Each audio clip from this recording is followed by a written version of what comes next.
bracket job on a Raptor.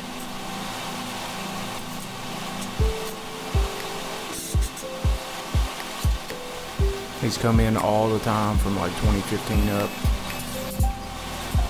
They came from the factory with a really, really thin, I don't know what gauge, you know, metal that the brackets were made out of. We've got update kits now with 3/8 thick, cross sections, better hardware. Easiest thing to do is get one side up, take the wheel off, remove the hardware out of the center section, the rear and side bracket, and then leave the front bracket loose.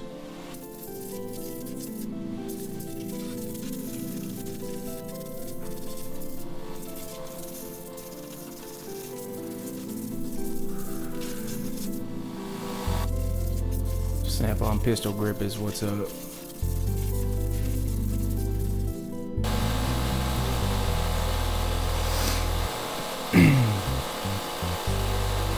Disconnect the brake pawl and linkage.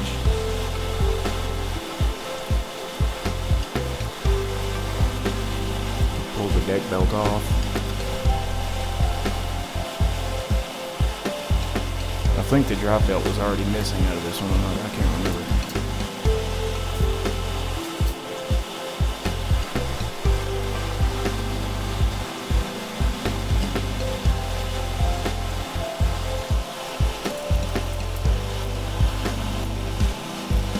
Center section bolts are a 9/16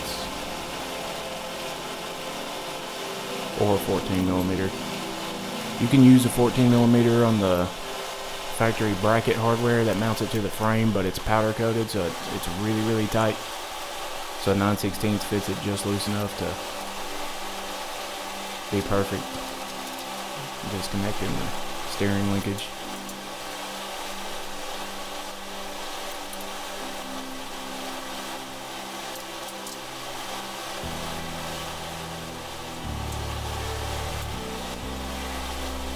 And all the hardware that mounts the transmission to the brackets are a 13mm or a half. And I love those RBT double box wrenches from Mac.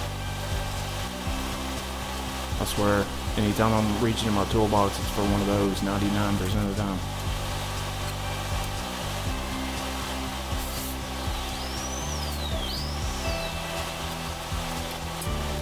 I don't know if they're worth the money that they cost, but they are nice.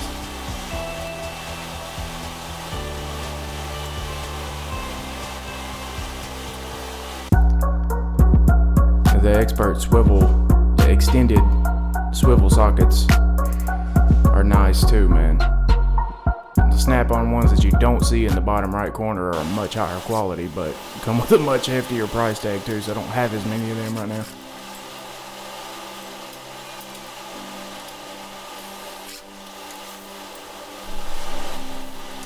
But I would consider them a necessity.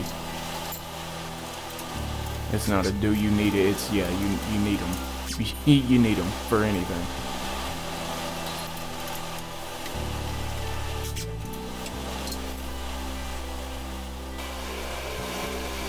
This is the kit the brackets come in. For some reason they changed them to black. They used to be yellow.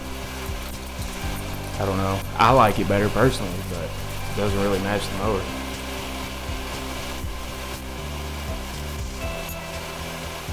And I'm glad I bought that 72-inch box when I did, because apparently you can't get them where I'm from now.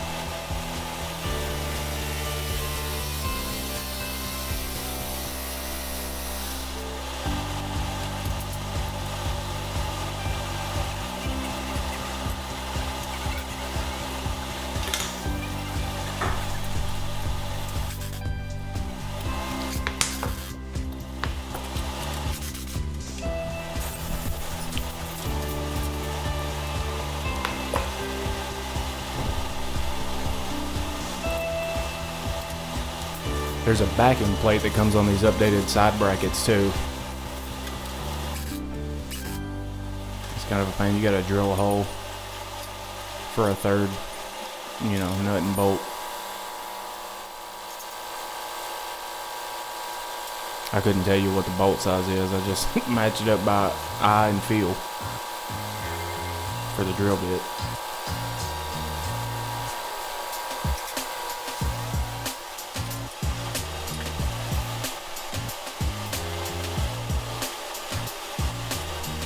Really helps to have a floor jack with a long, metal pipe to get up underneath the transmission when you're trying to relocate the hardware and, get some pressure under it.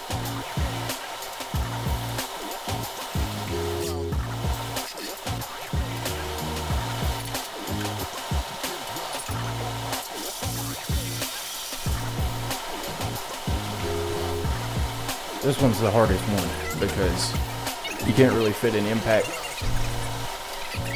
in there. You're pretty much reduced to using hand tools only.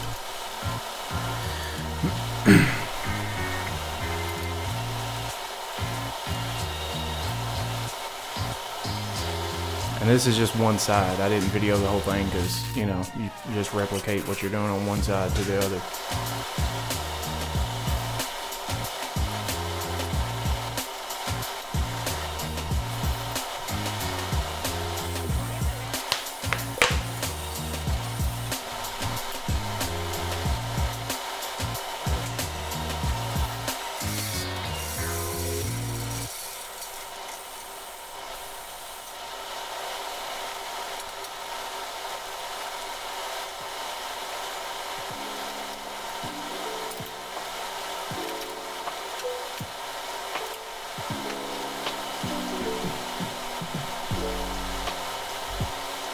Yeah, you really got to leave pretty much all the hardware on the transmission loose. Otherwise, you're going to be fighting. You're going to be wishing you had when you're trying to locate the hardware.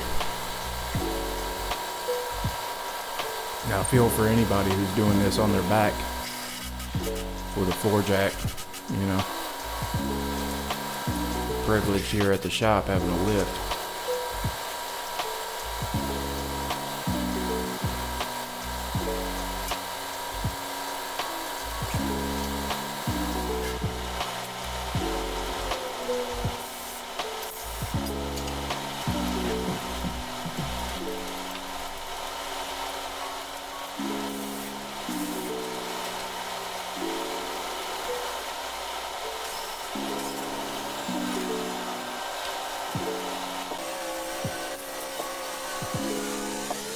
Putting everything back in its rightful place.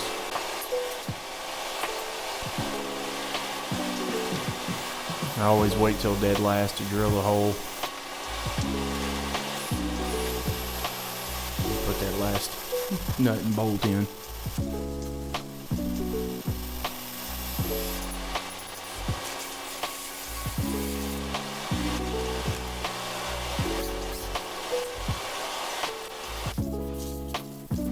Pretty much it. Just blow it out, put the bolt in, put your wheel back on. Replicate on the other side.